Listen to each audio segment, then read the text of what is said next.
Bonjour à toutes et à tous.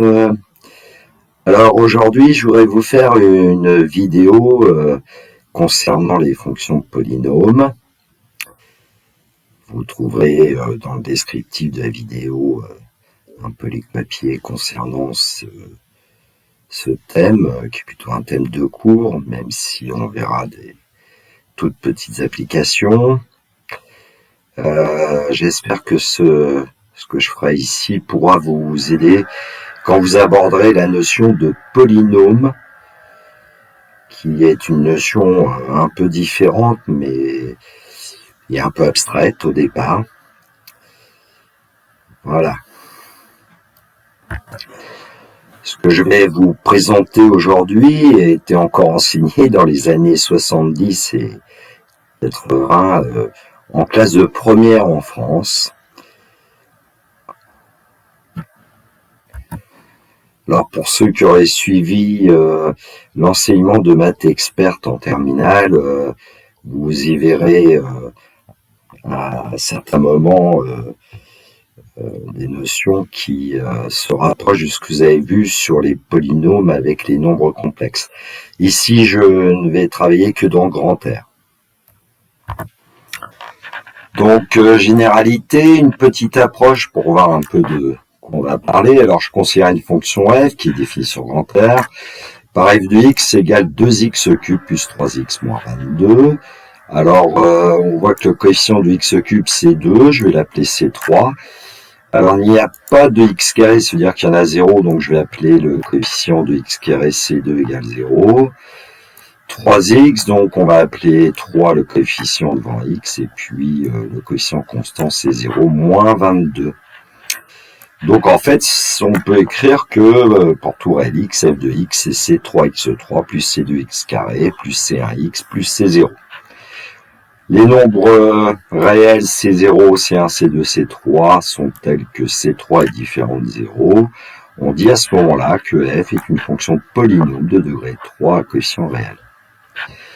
Une petite définition, soit petit n un entier naturel.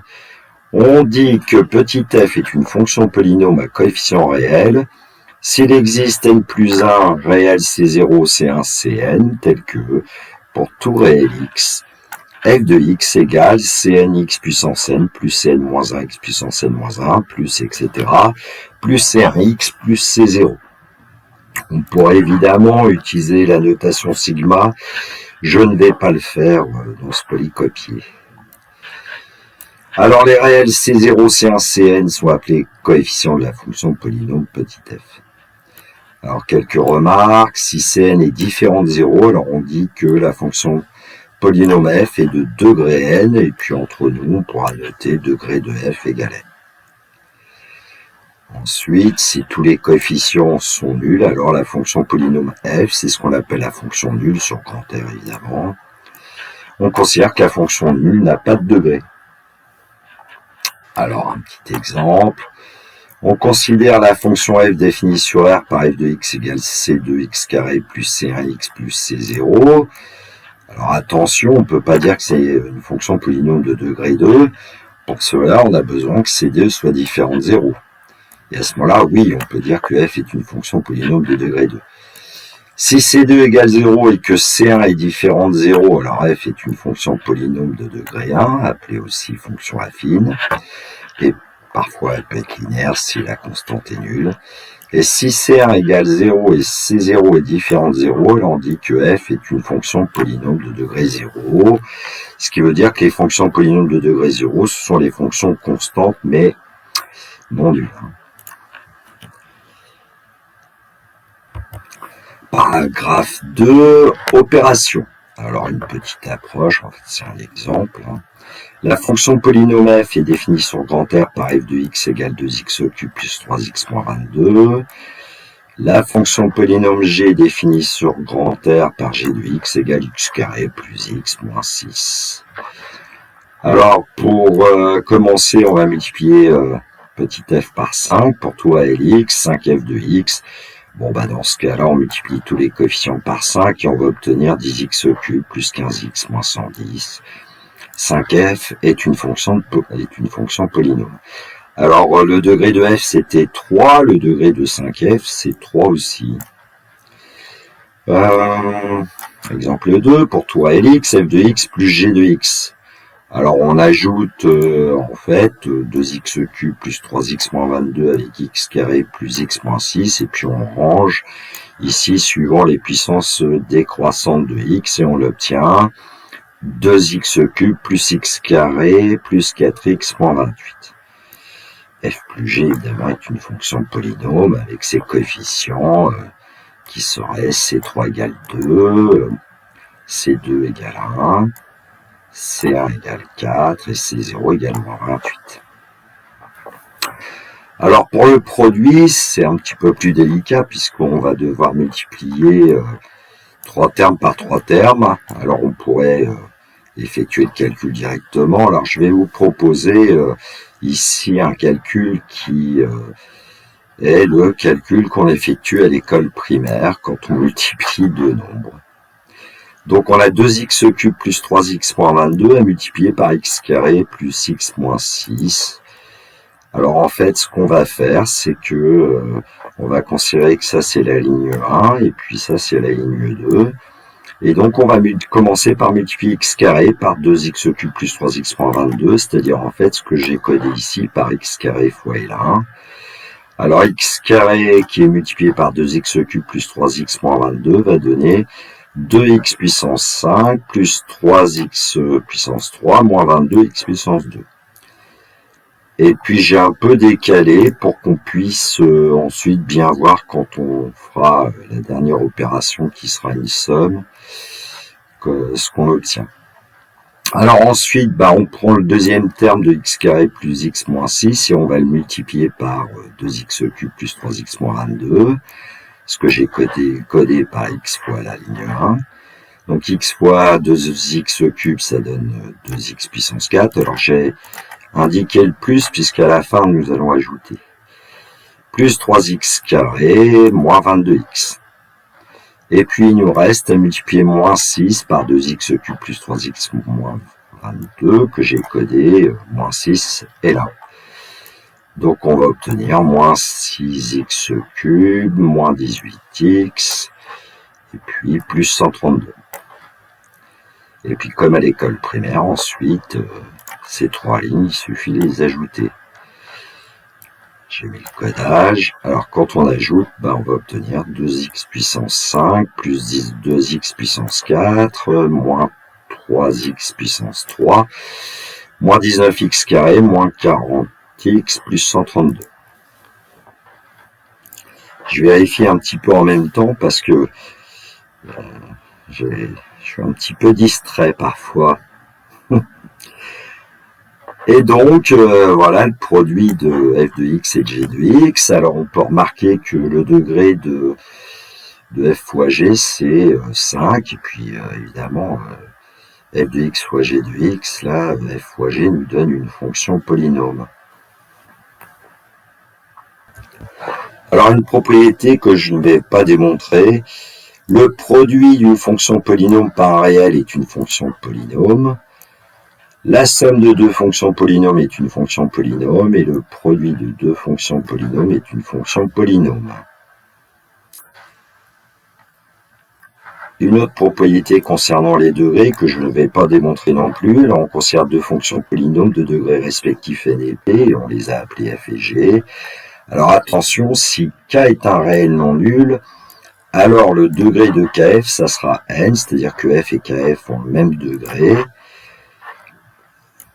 C'est important de dire que k est différent de 0 parce que sinon on obtiendrait 0f, c'est la fonction nulle et la fonction nulle n'a pas de degré. Ou parfois certains disent qu'il y a un degré infini, mais bon. Passons. Ensuite, on va supposer que f plus g n'est pas la fonction nulle pour nous intéresser au degré de f plus g. Et là, la propriété peut vous paraître curieuse, mais le degré de f plus g sera inférieur ou égal au maximum entre petit n et petit p. Alors à vous de voir éventuellement avec des exemples ce qui peut se passer.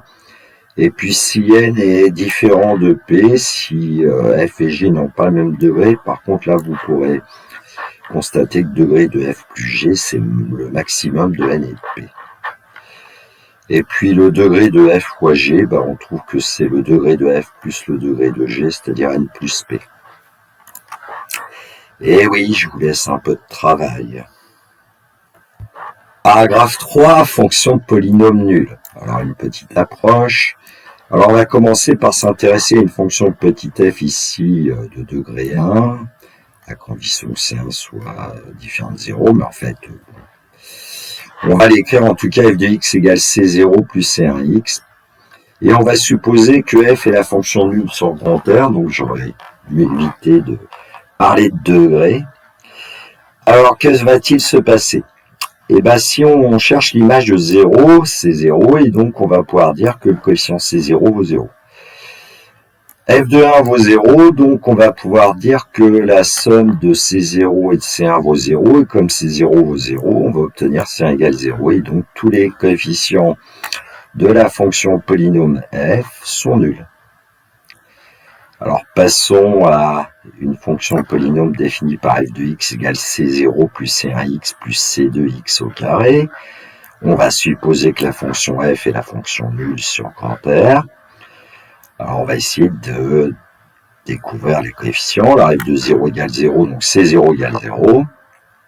Si on prend f de 1, qui est égal à 0, la somme des trois coefficients vaut 0, et comme C0 vaut 0, on obtient C1 plus C2 égale 0, et donc on va aller chercher encore une autre image. Alors j'ai choisi f de moins 1 qui vaut 0, et donc C0 moins C1 plus C2 égale 0, C0 vaut 0, donc on obtient moins C1 plus C2 égale 0.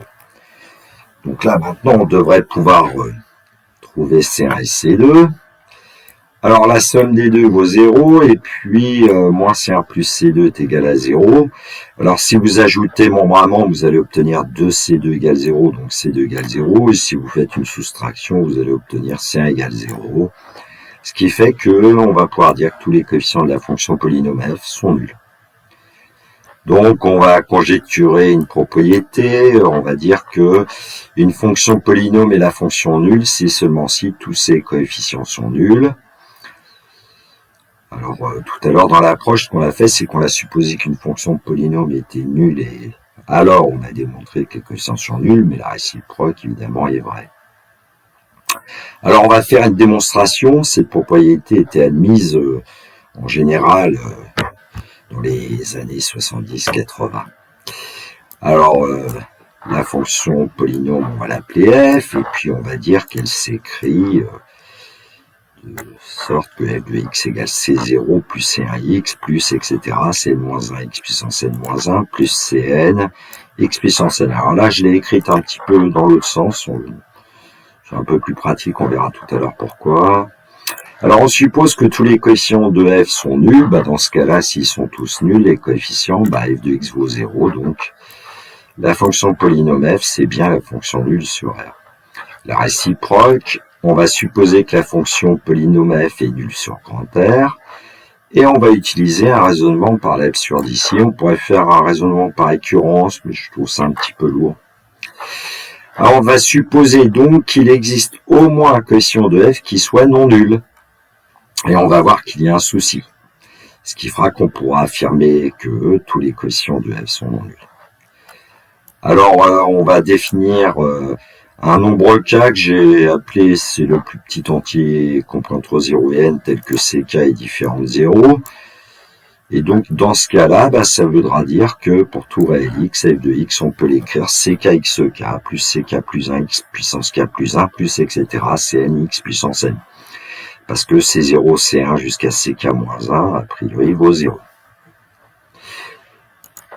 Donc voilà pourquoi j'avais écrit tout à l'heure l'expression de f de x en suivant les puissances croissantes de x, parce que c'est un peu plus clair de voir qu'on va pouvoir mettre x puissance k en facteur, et donc f de x c'est x puissance k facteur de ck plus 1 x plus etc.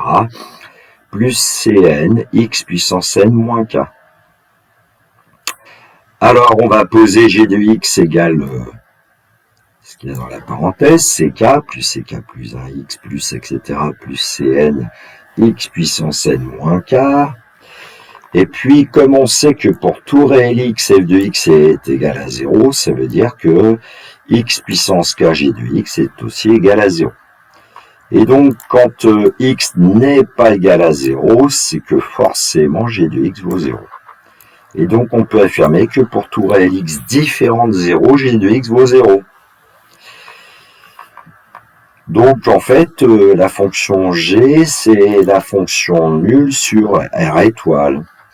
Alors là, on va utiliser une propriété qui consiste à aller chercher la continuité de g. Alors, pourquoi la fonction g est continue sur grand R?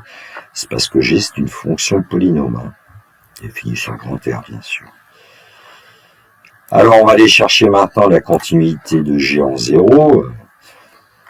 Alors, qu'est-ce que ça nous dit, la continuité de g en 0? C'est que la limite quand x tend vers 0 de g de x, c'est g de 0. Et donc, la limite quand x tend vers 0 de g de x, bah, c'est le quotient ck, puisque tous les autres termes vont s'annuler. Et puis, on a dit que pour tout réel x différent de 0, g de x égale 0. Et comme la fonction g est continue, ça veut dire que forcément la limite quand x tend vers 0 de g de x, c'est 0. Au voisinage de 0, g de x vaut 0. Donc, on n'a pas le choix, la continuité va obliger à ce que la limite de g, la fonction g en 0, soit aussi égale à 0, parce que sinon, g ne serait pas continu en 0. Par conséquent, on va pouvoir affirmer que ck vaut 0, ce qui contredit ck différent de 0, et donc on va en déduire que tous les coefficients de f sont nuls. Paragraphe 4, égalité de fonctions polynômes. Alors, la propriété de fonctions polynômes non nulles, définies sur grand R, sont égales, c'est seulement si elles ont le même degré et les mêmes coefficients. Alors, on va faire une démonstration. Alors, on suppose que les deux fonctions polynômes ont même degré et même coefficient. Bon, j'ai écrit, il est limpide, entre guillemets, que les deux fonctions polynômes sont égales. Vous vérifiez éventuellement avec des expressions, mais c'est à peu près évident. Alors la réciproque, on suppose que les deux fonctions polynômes non nulles sur grand R sont égales. On va les noter f et g, ces deux fonctions polynômes non nulles. Et puis on va écrire que f de x c'est c0 plus c1x plus etc. cnx. Alors attention ici. Plus cnx puissance n, il y avait une petite coquille avec cn différent de 0, et puis g de x, on va dire que c'est d0 plus d1x plus dmx puissance m, avec dm différent de 0. Alors on va supposer que m est inférieur ou égal à n, parce qu'il faut bien qu'il y en ait un des deux qui soit plus petit que l'autre, ou bien les deux sont égaux. Et puis dans ce cas-là, on va dire que dm plus 1 égale dm plus 2 égale dn égale 0, ce qui nous permet d'effectuer un calcul sous cette forme-là quand on va faire la différence des deux, f de x moins g de x. C'est c0 moins d0 plus c1 moins d1x plus etc. cn moins dn x puissance n. Et puis on sait qu'on a aussi f égale g, donc f de x moins g de x est égal à 0, ce qui fait que, d'après la propriété du paragraphe précédent, on peut dire que pour k entier compris entre 0 et n, ck moins dk égale 0, et donc ck égale dk, ce qui fait que on va pouvoir affirmer que f et g ont le même degré, et puis qu'ils ont les mêmes coefficients. Alors un petit exemple, pas trivial d'ailleurs. La fonction f est définie sur grand R par f de x égale 4x puissance 4 moins 12x cube plus 5x carré plus 6x plus 1. Et on lui demande de déterminer une fonction polynôme g de degré 2 telle que pour tout réel x, g de x au carré va être égal à f de x. Alors une petite remarque, si on en trouve une, g de x moins g de x est aussi solution, ce qui veut dire qu'elle n'est pas unique. Donc, pour tout réel x, on pose g de x égale à x carré plus bx plus c, avec a différent de 0 a priori, puisqu'on nous dit que g est une fonction polynôme de degré 2, on vérifiera tout à l'heure. Alors, pour tout réel x, on exploite le fait que g de x au carré égale f de x, qui veut dire que ax carré plus bx plus c au carré va être égal à l'expression de f de x. On va développer le premier membre. Alors là, je vous ai donné le résultat, comme ça, brut, j'espère que je ne me suis pas trompé. A carré x puissance 4 plus 2ab x puissance 3 plus b carré plus 2ac x puissance 2 plus 2bcx plus c carré. À vous de le vérifier. A priori, 3 termes multipliés par 3 termes, il y a 9 termes. Et puis ensuite, on réduit. Et à la fin, 3, 4, on a 5 termes apparemment, qui est égal évidemment à f de x. Et donc là, à ce niveau-là, on va utiliser la propriété précédente. Les deux polynômes sont égaux, donc ils doivent avoir les mêmes coefficients. A carré, il doit être égal à 4. 2ab, le quotient de x au cube doit être égal à moins 12. Le quotient de x carré b carré plus 2ac doit être égal à 5. Et le coefficient de bc doit être égal à 6 et c carré doit être égal à 1. Alors, je vais commencer par travailler avec petit a. Alors, on doit avoir a carré égale 4, donc finalement a égale 2 ou a égale moins 2. Alors, moi, je vais envisager que le cas a égale 2. Vous pourrez faire le cas égale moins 2. Ça vous fera un petit exercice. Alors, d'après la deuxième égalité 2ab égale moins 12, on va obtenir 4b égale moins 12, puisque a vaut 2. Voilà. Pour la deuxième, comme a vaut 2 ici, on va obtenir b carré plus 4c égale 5, que j'ai écrit ici. 2bc égale 6, là, je ne peux rien faire a priori pour l'instant, et c carré égale 1. Alors, on va obtenir 4b égale moins 12, b égale moins 3. On remplace dans la deuxième égalité, on obtient 9 plus 4c égale 5. Ensuite, moins 6c égale 6. Et puis, on doit avoir aussi c carré égale 1. Donc, b égale moins 3. 9 plus 4c égale 5 va nous donner c égale moins 1. Et puis ici, on a aussi c égale moins 1. Inutile de le répéter. Et puis quand c égale moins 1, on a bien c carré égale 1. Ce qui est plutôt rassurant. Et donc, on va considérer la fonction g définie sur R par g de x égale 2x carré moins 3x moins 1. Ici, puisqu'on a obtenu a égale 2, b égale moins 3 et c égale moins 1. Alors, il faudrait vérifier encore que le carré de ce polynôme est bien égal à f de x, ça vous le ferez vous-même. Et puis, du coup, pour tout réel x, g de x au carré égale f de x. Alors, pour le carré égale moins 2, on va trouver évidemment ici le polynôme opposé, moins 2x carré plus 3x plus 1. Paragraphe 5, factorisation de x puissance n moins a puissance n par x moins a et x sont toujours des réels. Alors, ici, les élèves qui ont suivi l'option maths experte vont se dire, mais on a déjà fait ça avec les nombres complexes. Bon, une petite approche, on considère une fonction f, qui est une fonction polynôme d'ailleurs, définie sur R par f de x égale x puissance 4 moins 81. Alors, on peut remarquer que f de 3 égale 0, 9 fois 9, 81, 3 puissance 4, ça vaut 81, moins 81. Et donc, on va essayer de factoriser ce f de x.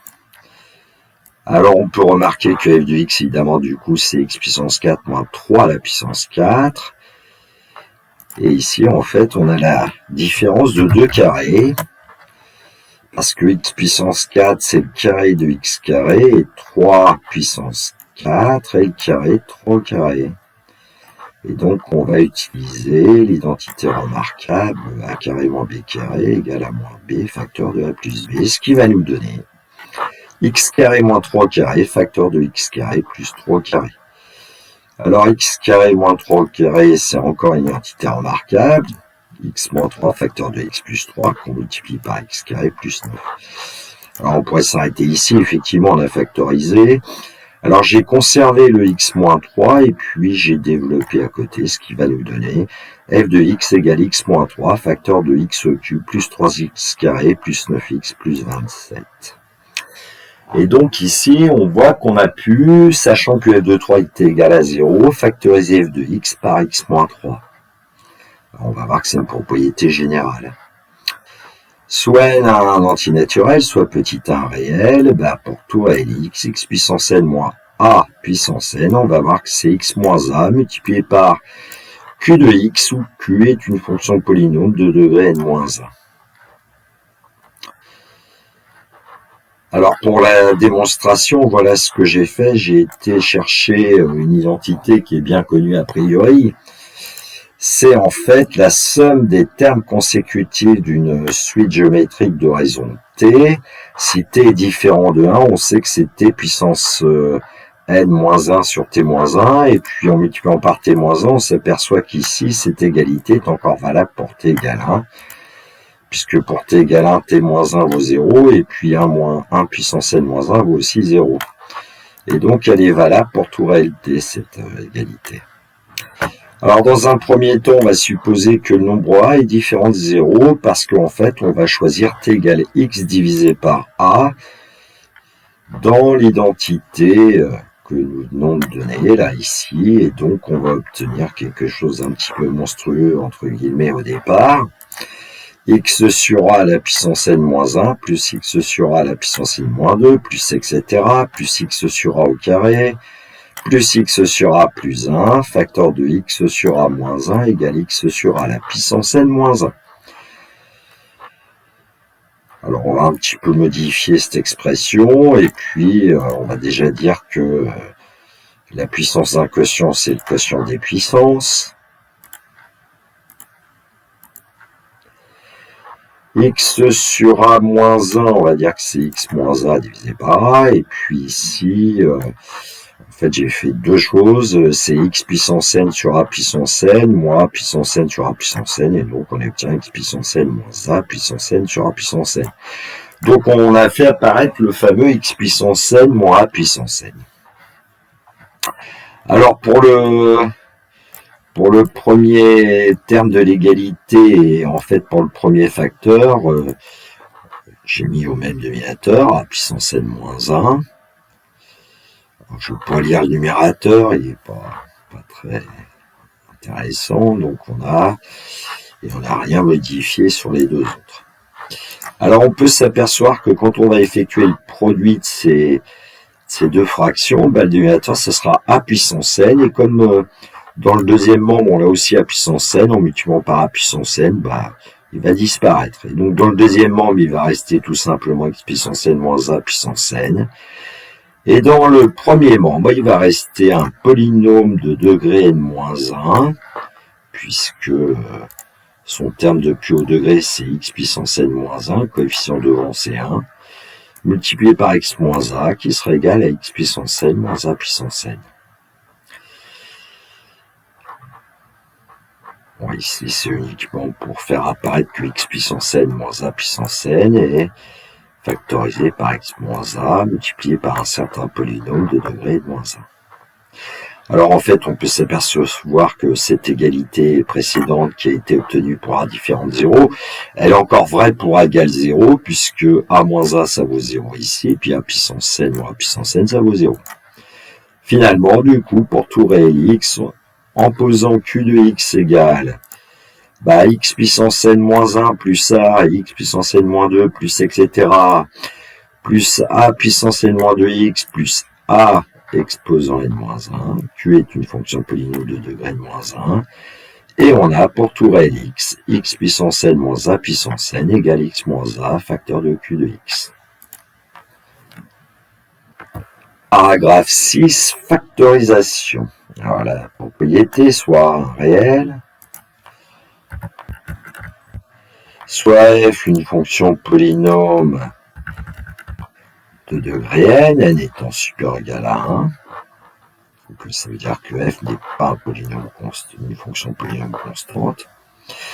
Alors en fait, si f de a est égal à 0, alors on va montrer qu'il existe une fonction polynôme que j'ai appelée g de degré de moins 1, telle que pour tout réel x, f de x c'est x moins a facteur de g de x.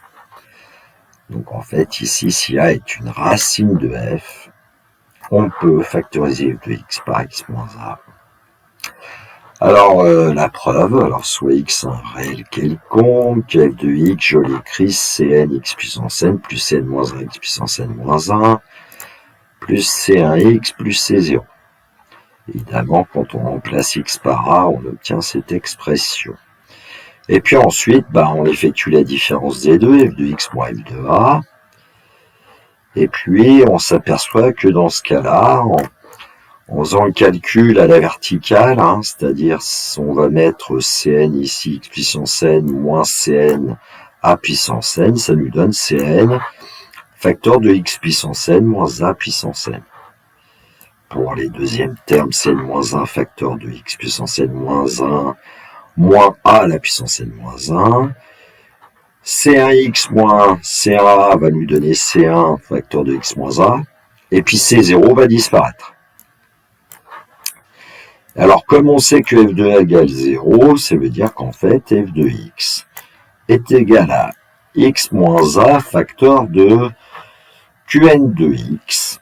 Alors, pourquoi? Parce que x puissance n moins a puissance n, on sait que c'est x moins a fois un polynôme de degré n moins 1. Alors, même s'il y a le cn qui est ici, peu importe, ça nous donne x moins a qn de x. Évidemment, pour le deuxième, x moins a qn moins 1 de x, et pour le dernier, x moins a facteur d'un certain q1 de x.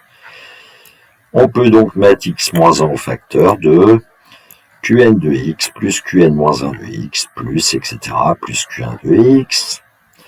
Et donc, on va poser g de x égale qn de x plus qn moins 1 de x plus etc. plus q1 de x. Alors, qn, c'est, attention, c'est une fonction polynôme de degré de moins 1. Qn moins 1, c'est une fonction polynôme de degré de moins 2, etc. Et q1, c'est une fonction polynôme de degré 0. D'ailleurs, q1, si vous vous souvenez bien, ça sera c1, en fait, une constante. Vous ajoutez tout ça, vous allez obtenir, évidemment, g, qui est une fonction polynôme de degré de moins 1. Et pour tout réel x, on a f de x qui est égal à x moins 1 g de x, où g est une fonction polynôme de degré de moins 1. Paragraphe 7, je vais vous montrer 3 méthodes de factorisation, il y en a d'autres, notamment la méthode Horner, mais que j'ai fait 2 polycopiés sur la méthode de Horner, dans l'ensemble des réels, dans l'ensemble des complexes, vous pourrez le trouver sur mon blog. Méthode des coefficients à déterminer. Bon, alors je reprends la fonction f définie par f de x égale 2x³ plus 3x moins 22. Alors on peut remarquer que f de 2 égale 0, ensuite faire le calcul, 2 fois 2 au cube, 2 fois 8, 16, plus 3 fois 2, 6, 22, moins 22 égale 0. Évidemment, je me suis rangé pour que ça fonctionne. Et donc, d'après la propriété précédente, on va pouvoir dire que pour tout réel x, f de x est égal à x moins 2 g de x, où g va être une fonction polynôme de degré 2, puisque f est une fonction polynôme de degré 3. Donc, on va poser g de x égale x à x carré plus bx plus c, avec a qui sera différent de 0. On va le vérifier. Alors, on va dire que x moins 2 g de x est égal à f de x, ce qui veut dire que x moins 2 facteur de x carré plus bx plus c va être égal à 2x³ plus 3x moins 22. Alors, on développe le premier membre, et puis on le réduit. Bon, ça va nous donner cette expression, qui est égale à cette autre expression. Et donc, en réduisant à x³ plus b moins 2ax carré plus c moins 2bx moins 2c égale 2x³ plus 0x carré plus 3x moins 22. Et donc, en identifiant les coefficients, a égale 2, et B moins 2A égale 0, et C moins 2B égale 3, et moins 2C égale 22. J'ai même mis de la couleur pour vous aider. Ah là là. A égale 2. Alors, comme A égale 2, bah, B moins 4 égale 0, on obtient B égale 4. C moins 2B égale 3, donc on va obtenir C moins 2 fois 4 égale 3, C moins 8 égale 3. Là, il y a un petit souci. Ouais, donc C égale 11, en fait, j'avais mis un moins, une coquille. Et puis ici, j'ai oublié de mettre un moins. Donc, moins 2C égale moins 22, et donc on a bien C égale 11. Alors, on peut du coup affirmer que g de x est 2x carré plus 4x plus 11, et donc on va avoir f de x c'est x moins 2 facteur 2x carré plus 4x plus 11. La méthode de division. Donc, toujours la même fonction, hein. On remarque toujours la même chose que f de 2 égale 0, donc on peut dire que f de x égale x moins 2 facteur g de x, où g est une fonction de polynôme de degré 2, mais bon. Alors en fait, on va faire une division comme à l'école primaire, quasiment. Donc on a 2x cube plus 3x moins 22, et on doit le diviser par x moins 2. Alors ce qu'on fait, c'est qu'on prend le terme de plus haut degré 2x cube, et on se dit par quoi faut multiplier petit x pour obtenir 2x au cube, et ben il faut le multiplier par 2x carré. Et en fait, on va multiplier 2x carré par x moins 2, et le résultat, je l'ai mis ici. 2x cube moins 4x carré. Alors, à l'école primaire, évidemment, quand on avait ces deux expressions, on effectuait la différence. Donc, 2x cube moins 2x cube va s'en aller. 3x moins 22 moins 4x carré. Alors, on va ranger dans l'ordre décroissant des puissances de x, et on va obtenir 4x carré plus 3x moins 22, qu'on doit diviser par x moins 2. Et donc, dans 4x carré, combien de fois x? Ben, il y va 4x. Alors, on multiplie le 4x par x moins 2, et on l'obtient 4x carré moins 8x ici. On effectue la différence entre 4x carré plus 3x moins 22 et 4x carré moins 8x. Les 4x carrés s'en vont, et on obtient 11x moins 22, qu'on va diviser par x moins 2, il va 11 fois, et ici on va obtenir 11x moins 22, du coup le reste vaut 0. Bon, j'espère que vous avez suivi à peu près. Pour ceux qui ne connaissent pas, vous entraînez sur d'autres polynômes par exemple. Bien évidemment, on obtient la même factorisation, hein, 2x cube plus 3x moins 22, c'est x moins 2, facteur 2x carré plus 4x plus 11.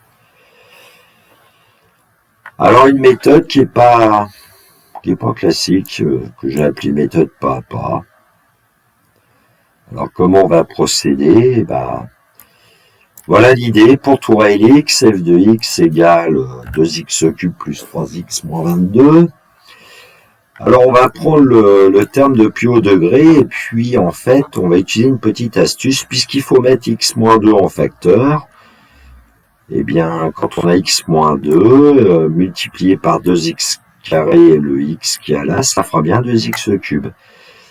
Donc, on va mettre 2x carré en facteur de x moins 2.